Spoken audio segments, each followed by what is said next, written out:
Olá pessoal, sejam bem-vindos a mais uma aula, né? Ponto importante, o que a gente vai tratar dentro dessa aula? Realmente a abordagem, a prática que a gente precisa ter com o nosso lead para garantir que ele venha a virar um paciente. Primeiro de tudo, o que a gente tem a ganhar trazendo essa abordagem eficaz? A gente vai conseguir aumentar a nossa taxa de conversão, conseguir explorar técnicas de comunicação que antes eram travadas, digamos assim, pela sua secretária. Além disso, a gente consegue personalizar nossas abordagens para quê? Para garantir que assim a nossa secretária ela consiga atender as pessoas de maneira humanizada. Você alguma vez já foi atendido por algum robô e teve um péssimo atendimento, onde você não conseguia falar com esse robô direito porque ele não te entende? Esse é o ponto positivo. Se a gente tem uma secretária, a gente precisa que ela personalize cada uma das abordagens. Também, um ponto importantíssimo é que isso vai preparar vocês para conseguir alcançar uma jornada de sucesso e satisfação para dentro da sua clínica. Bom, então vamos lá. O que a gente consegue ver da importância de ter essa abordagem eficiente, né? É justamente maximizar o retorno sobre o investimento. Então, pô, estou investindo R$1.000, está me voltando 10 mil, como que eu faço para voltar 20 mil? Aumentando a minha taxa de conversão. Além disso, aprimorando a taxa de conversão, como eu acabei de dizer, e também despertando confiança, credibilidade e garantindo a satisfação do seu paciente. Legal. Vamos agora para a parte prática mesmo, sobre o que a gente consegue falar dentro de uma abordagem eficaz, o que é uma abordagem eficaz e como que eu consigo trabalhar as etapas essenciais para ela. Bom, primeiro de tudo, uma abordagem eficaz ela vai ter sempre a abordagem inicial. O que é uma abordagem inicial? É o primeiro momento que o cliente entrou em contato com você. Se você não conseguir captar a atenção desse cliente nesse momento, você vai perder ele para sempre. Então, primeiro de tudo, a gente precisa garantir que a gente tem muito esforço aqui. O que a gente precisa fazer? Utilizar gatilho mental de reciprocidade, garantir que a gente consiga trazer informações úteis e relevantes para esse cliente, demonstrar interesse por ele. Essa parte de empatia é muito importante, tá? O cliente ele não quer ser atendido com alguém querendo vender para ele o peixe a todo custo. Então a gente precisa trazer essa parte de empatia, demonstrar para ele que a gente está preocupado com a saúde dele. Além disso, destacar, tá? Como que você pode auxiliar ele durante esse processo. E quando eu falo como que você, eu estou falando você secretária, CRC, a pessoa que está na ponta da lança. Por quê? Porque se você não se posicionar do lado do cliente, você está se posicionando do lado da empresa. E aí o cliente vai perceber que você está tentando vender o seu peixe a todo custo. Lembra disso que eu falei, a gente precisa trazer o cliente para perto para mostrar para ele o caminho que ele precisa traçar para conseguir fechar com vocês. Eu falei algo aqui no começo sobre gatilho mental de reciprocidade. E o que é isso? É justamente tratar o cliente bem, mostrar para ele que você está ali para atender e garantir que ele tenha uma baita experiência dentro da clínica. Então é aqui onde a gente começa a gerar valor e é muito importante para gerar esse valor a gente utilizar uma linguagem clara e acessível. Quando eu falo isso, você precisa passar para ele uma mensagem, ele precisa entender a mensagem do jeito que você quer que ela seja ouvida. Por quê? Se você passar uma mensagem muito robusta, colocar muitas palavras difíceis, enfim, isso vai fazer com que o cliente ele não compreenda o que você quer falar e ele acaba se afastando. Então é importante eu trazer ali uma linguagem clara e acessível. É óbvio, a gente não precisa usar gíria nem nada do tipo, mas é importante a gente sempre tratar ele com uma parte de informal, meio formal, vamos dizer assim. Legal. Passando da parte de abordagem inicial, é a hora que a gente começa a criar o nosso relacionamento mesmo. O que é importante aqui? Você estabelecer uma conexão. Mostrar para ele que você entende o que ele está procurando, que você entende as dores dele e, consequentemente, você tem o que oferecer para ele. O porquê que é importante ter essa parte da etapa de relacionamento. Aqui vai ser o momento onde você vai entender o cliente. Então é a hora de você ligar o ouvido, fechar a boca e começar a escutar mais o que o seu cliente tem para dizer. E, consequentemente, confortar ele com isso. Mostrar que você consegue solucionar todos esses problemas. Legal. Saindo da etapa de relacionamento, é muito importante a gente trazer provas sociais. Lembra que eu falei lá atrás sobre tentar vender o seu peixe a qualquer custo? Então, é muito importante eu trazer uma prova social que basicamente é um cliente falando como que foi o tratamento dele. Pode ser por mensagem, pode ser por foto, pode ser por vídeo. Tudo isso vai conseguir gerar mais valor para você. E, consequentemente, vai tirar esse viés do cliente. Por quê? Porque agora não é você tentando vender o seu peixe. Agora é um cliente, uma pessoa que passou por esse procedimento indicando. Lembra que eu falei na outra aula sobre lead indicação?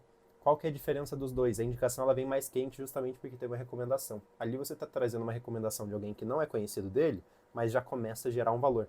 Então é importante você destacar essa reputação da clínica, conseguir gerar autoridade para ela através dessa prova social. Legal. Saindo da prova social, fiz ali a minha abordagem inicial, passei pelo relacionamento, criei a prova social, mandei para ele a parte de prova social. agora é hora de chamar para ação. É o que a gente chama dentro do marketing de CTA. O que é o CTA? Basicamente, a hora que você conduz o cliente para ele de fato ir para o fechamento. Então, hoje, por regra do CRO, a gente acaba tendo que fazer essa consulta primeiro para conseguir te passar valores ou algo do tipo. Então, eu queria te chamar para você agendar essa consulta com o Dr. X, ele é especialista nessa área, e esse doutor ele vai conseguir te passar todo o tratamento que você precisa e conseguir te atender a ponto de que você vai sair daqui sem mais nenhum problema, tá? Então a gente vai conseguir solucionar tudo que você tem. Se a gente não conseguir, a gente tem quem faça isso ao lado, enfim, você consegue ir tratando ele através dessa maneira para conseguir fazer com que ele agende a consulta, fazer com que ele venha de fato até a clínica. Um outro ponto importante é você começar a tratar e utilizar de gatilhos mentais de escassez dentro da chamada para ação. Por exemplo, o cliente falou, não, beleza, vamos agendar. E você pediu para ele a data e o horário, ele passou que vai ser amanhã às 2 horas da tarde, e você fala assim, pô, acho que hoje é teu dia de sorte. Por quê? Porque esse horário ele estava ocupado, normalmente a nossa agenda é corrida e eu só consigo agendar para dali 15 dias. Mas hoje, um cliente tinha pedido para a gente para remarcar esse horário, ele acabou tendo alguns problemas e acabou vagando. Então a gente vai ter horário para você, eu só preciso garantir que você venha para cá, que a gente tem essa política de cancelamento ali que se você não vem acaba atrapalhando um pouco, beleza. O que isso fez com o cliente? O que passou na cabeça dele? Que ele precisa ter mais importância, que ele precisa ver mais relevância dentro da consulta. Então, ele já falou que ia agendar, agora a gente conseguiu ressaltar a importância dele comparecer dentro da consulta para a gente diminuir nossa taxa de não comparecimento. Maravilha. Daqui a gente vai agendar e a gente vai seguir para um follow-up. O que é o follow-up, né? Follow-up é quando a gente chama esse cliente de novo. Tem várias formas de falar, repique, você vai fazer um retorno, continuar o atendimento. Então, o follow-up ele serve para quê? Ele serve justamente para a gente garantir que o cliente, se ele não agendou, ele agende, e se ele agendou, que ele compareça. Follow-up, então, você vai precisar trazer informações úteis. Você pode trazer um vídeo do dentista chamando ele para a clínica. Então, oi, seu Carlos, tudo bem? Tô passando aqui para te mandar esse vídeo, justamente avisando você que eu tô te esperando aqui na quinta-feira, 1 hora, tá? Então, venha para cá que a gente vai conseguir te acolher e resolver todos esses problemas que você está passando. Pronto. É um tipo de vídeo que vai gerar uma conexão muito forte com o cliente, que vai trazer mais relevância para ele de fato comparecer dentro da clínica. Além disso, muito importante vocês manterem um contato regular. Não é o cliente agendou essa semana para a semana que vem. E aí a gente não fala com ele o tempo inteiro, só chega no dia e fala assim, oi, tá confirmado? Qual que é a chance desse cliente comparecer? Quase nenhuma. Nós mesmos esquecemos, eu duvido que você nunca esqueceu de repente de algum compromisso. Então é importante você lembrar alguns dias antes. Passa ali 1, 2 dias antes, manda uma mensagem para ele e fala, oi, tudo bem, Carlos? Tô passando aqui só para te lembrar da tua consulta. Pronto. Além disso, chama ele no dia, fala, oi Carlos, tudo bem? Passando aqui só para lembrar também, a sua consulta é 8 horas da noite aqui com a gente, então se você puder comparecer, vai ser de uma grande ajuda. Se você não puder, já me avisa para poder remarcar. Então aqui é onde a gente começa a trazer esse follow-up. Dá para você também trazer, o cliente não agendou ainda, traz a oferta, joga para ele, esse mês a gente está com uma oferta para o teu tratamento, onde a gente consegue dar 10% de desconto.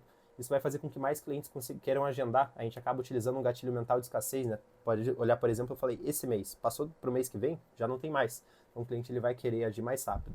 Bom, comentei um pouco sobre gatilhos mentais também com vocês, falei sobre o gatilho mental de reciprocidade e tem 3 que eu acho essencial para se trabalhar dentro da odontologia. Reciprocidade, autoridade e escassez. O que é importante de trazer dentro desses 3 gatilhos mentais? Reciprocidade, justamente aquela parte da abordagem inicial, de você mostrar para o cliente que você está do lado dele, não da clínica. Autoridade, provas sociais geram autoridade. Então é o momento onde a gente começa a passar para o cliente que ele pode confiar na gente, que a gente vai conseguir atender ele muito bem. E a parte de escassez entra exatamente naquele ponto do CTA, é onde você traz falando que aquela oferta ela não vai durar muito tempo. Então a gente precisa agir mais rápido, ele vai precisar agendar mais rápido. É a hora que você dá uma forçada no cliente, vamos dizer assim. Legal. Saindo daqui, o que a gente precisa tratar, o que a gente precisa lidar com o paciente com medo, ansioso. Um ponto que eu sempre comento é que as dores dos pacientes vão ser diferentes dependendo do procedimento. Por exemplo, um tratamento de implante, a gente vai estar falando com pessoas mais velhas. Pessoas mais velhas, em geral, têm medo de cirurgia. Ou seja, se ele vai ter que fazer um tratamento que requer cirurgia, ele pode estar com medo disso. É importante você confortar. Agora, quando se fala em uma ortodontia convencional, grande parte das vezes você vai estar falando com uma mãe de um adolescente. E por que na mãe? Porque as mães normalmente estão mais preocupadas com a saúde do filho, elas vão ser as pessoas que estão procurando, e a gente vai precisar contornar ela de outra forma. Ela até, assim, ela quer saber um pouquinho sobre a dor que o filho dela vai passar, mas isso não é um ponto importante. É quanto tempo que ele vai ficar com o aparelho, se ele vai sair de lá alinhado. Então as dores são diferentes. Então a sua secretária, ela precisa ter isso em mente, tá? Ela precisa explicar isso, mostrar para o cliente, confortar ele de que, de fato, aquelas objeções que normalmente eles têm não vão aparecer dentro da clínica de vocês. Legal. Passando daqui, o ponto importantíssimo para a gente entrar nas melhores práticas para agendamento e confirmação de consultas. Eu gosto sempre de falar, o cliente ele não agendou ainda, mantém com ele uma cadência de 15 dias. O que é uma cadência? Durante 15 dias você vai colocar alguns pontos de contato para conseguir ir chamando ele de volta. Além disso, ele não converteu nesses 15 dias, a gente não conseguiu agendar, joga ele para uma lista de transmissão. Tenha sempre uma lista de transmissão que você vai fazer uma reciclagem de lead. Eu gosto de comentar que o lead é caro, né? Se a gente for olhar, você vai pagar 20, 25, 30 reais numa pessoa, num contato, e não vai usar dela, jogou 30 reais no lixo. Então vamos reciclar eles, vamos colocar eles num fluxo, onde eles vão ficar recebendo nossos contatos. Se a gente receber 1% de conversão, tá perfeito. Era algo que a gente ia jogar fora. Então a gente tem que reaproveitar isso. Já passando para comparecimento, eu gosto muito de trabalhar o seguinte modelo. Segunda-feira, a secretária ela vai passar a mensagem para todos os clientes que estão agendados daquela semana, garantindo que eles vão lembrar, e também um dia antes, cerca ali de 5, 6 horas da tarde, de um dia anterior, passar mais uma mensagem. No dia, importante também, passar algum lembrete. Tem várias ferramentas que elas mandam lembretes por SMS, e-mail, a gente consegue utilizar delas um pouco para o cliente ele ter certeza, ele sempre lembrar daquela consulta que ele agendou com vocês. Bom, o que eu tinha para passar para vocês nessa aula era realmente isso. Acho que a gente já começou a entender um pouco mais sobre abordagem eficaz. Tem mais aulas nesse módulo que vão explicar para vocês o que a gente consegue fazer para aumentar essa taxa de conversão, tanto de agendamento quanto de comparecimento. E fiquem por aqui, que aí vocês vão ver muita coisa boa ainda. Perfeito? Nos vemos na próxima aula. Um abraço!